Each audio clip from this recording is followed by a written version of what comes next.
In the heart of Lahore, hidden behind ivy-covered walls and a rusting iron gate, stood the Zara Women's Hostel, a place of shelter, study, and secrets.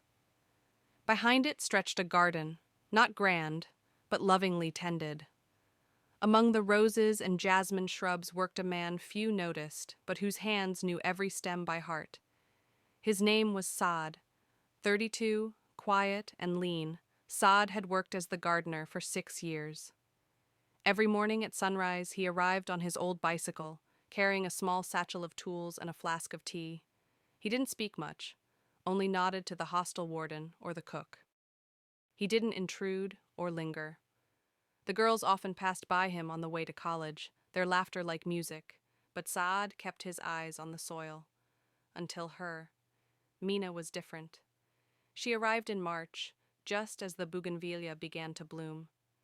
She wasn't the most beautiful girl in the hostel, but there was something about her that made her unforgettable. Maybe it was the way she carried herself, like she was both fearless and fragile, or the way she always stopped at the garden, taking deep breaths as if drawing courage from the flowers. Saad noticed her before she noticed him. Every morning she came down with a cup of coffee, sat on the stone bench near the marigolds, and read. Her eyes moved quickly across the pages, her brows sometimes furrowing. Once, her hand brushed the petals of a sunflower, and Saad, hiding behind the hedges, felt his chest tighten for reasons he couldn't explain.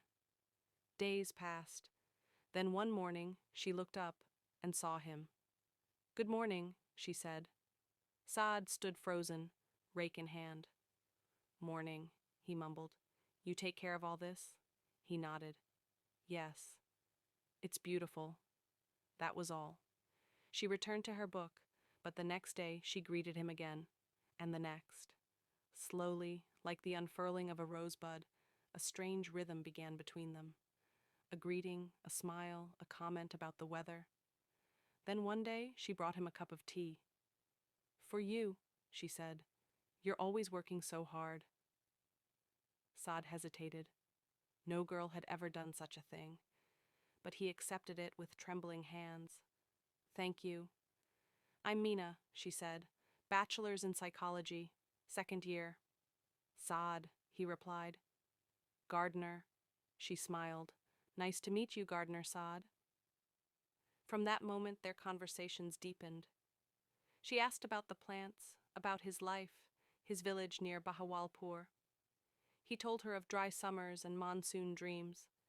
She spoke of hostel politics, exam pressure, and missing her mother. He listened. Then came the stormy night. A sudden power outage sent the hostel into chaos. Screams, candlelight, and shouts from the warden.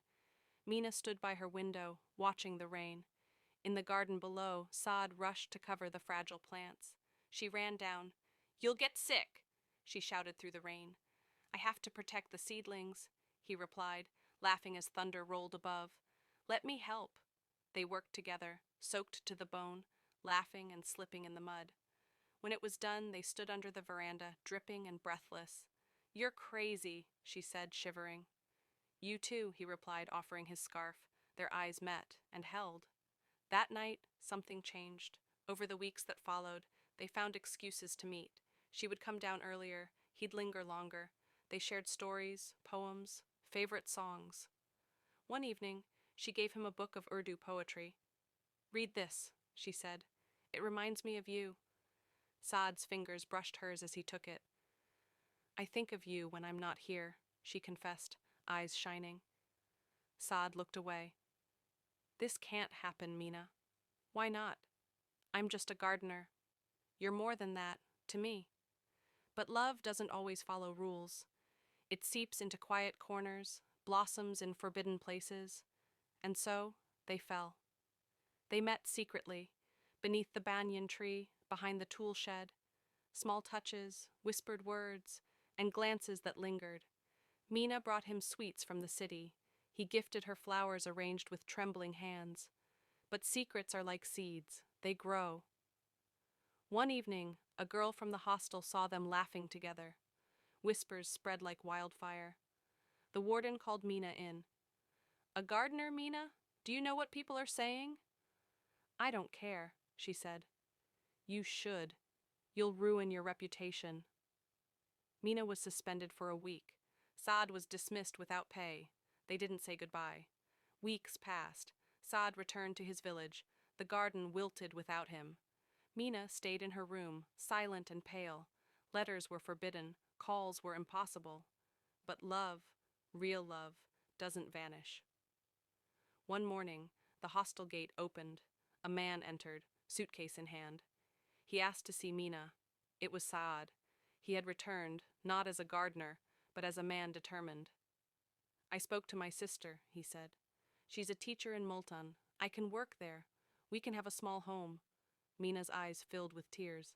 But I don't care what the world thinks. I care what you think. Shin,